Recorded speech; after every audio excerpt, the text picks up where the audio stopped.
Hey, just thought I'd show you guys how Searchanise works.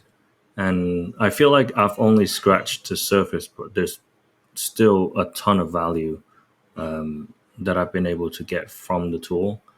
And yeah, so one second.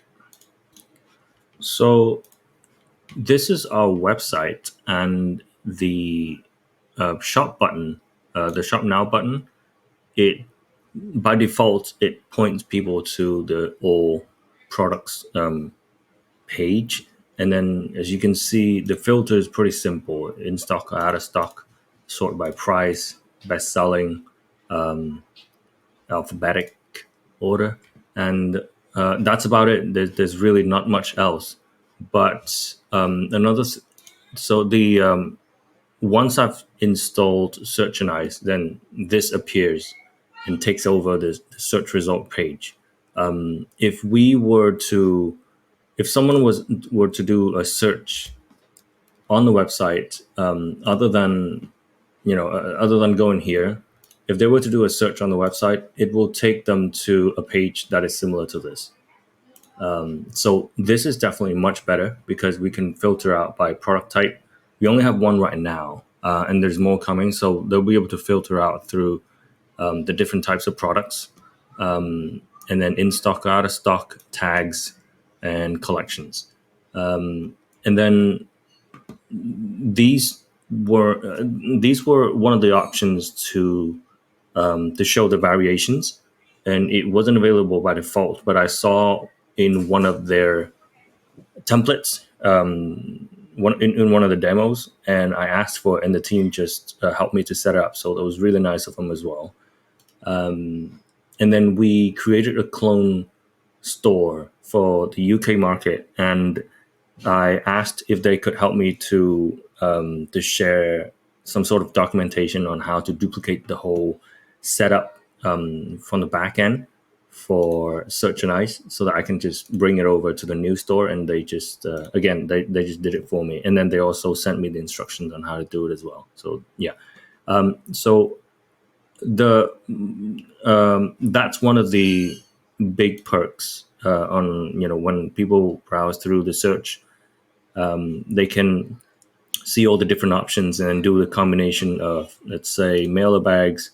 I want the small size, and I want floral. I just saw that here, there. So they can see, different floral designs in here. And then I want to see only the US stock items.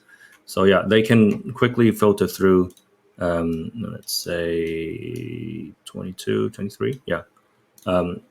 Yeah. So that's how people can usually, so it immediately improves the search experience for the user. The second thing is that when they do a search, and let's say free shipping, then they can also see the articles in here as well. So if they either hit this or more, it's the same thing. They can see the products, the pages that's related to it. So we have our blogs as well. How to get free shippings in Canada. How to get free shipping supplies in Canada, in the UK, in the US, and other tips as well that's related to free shipping. Or if they want to search for, let's say if they sell art prints, or just let's say art. Let's see what brings up. Eco-friendly packaging and shipping tips for artwork, artists and photographers. Yeah, so it'll crawl the website, and then it'll bring all the relevant pages, products, and anything in between. So that's really nice as well. That with the default Shopify search, you can't get this. You would probably get everything on one page, and it's not going to be as nice. It's too simplistic, in my opinion. That's the second thing. The third thing is that with analytics, you can see there are a lot of values in here. One is that you can see the search queries. So the top search queries, free shipping. I just did a few tests, so it kind of skewed with the results here. But people are searching for you know, for people were searching for bubble mailers, so we know that that one's on demand. The other thing was that they were searching for poly mailers, free shipping here as well. That's why we did the manual search to see what brings up to optimize that result. Yeah, so it's helpful because we can see the things that people are actively looking for the most. And then also here, top search with no results. So for example, if they are looking for gummed, now this usually refers to gum tapes. So that's another product that we have in the work. So, if we didn't have that, it'll be a good thing to make a note of that and, consider making that in the near future. Boho is another one which refers to the design style. So that's something that we also have planned out based on the feedback and the results of this. So, immediately that screams value. Top clicks, that's self-explanatory. This one here is that it's the amount of traffic and sales that is attributed from the search. So, it means that how many people went on to do a search and then end up buying the products. So yeah, that also reflects, the search experience, and then it helps us to optimize that as well. For example, if there's top search with no results, even if it's something that we don't have yet, we can also use synonyms.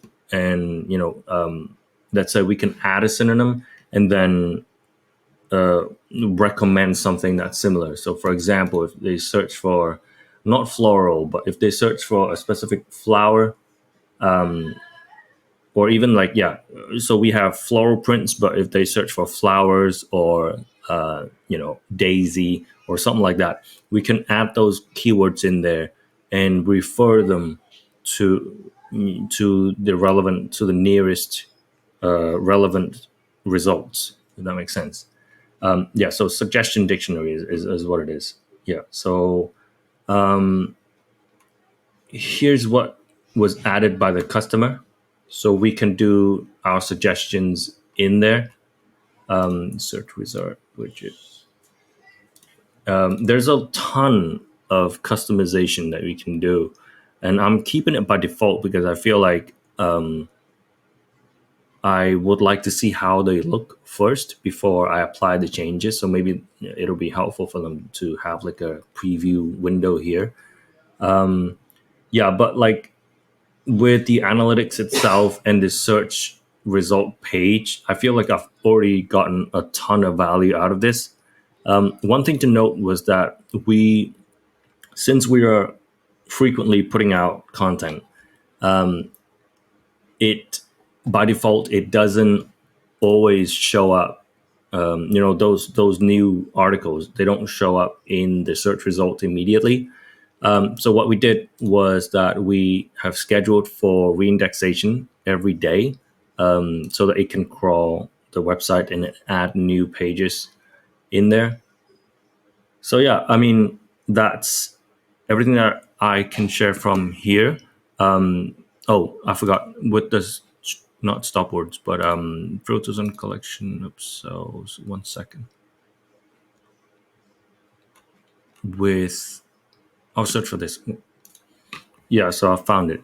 On the preferences page, there is a few there's a few additional options that you can do. So you can hide certain products by adding the tag to the product itself. So for example, we have we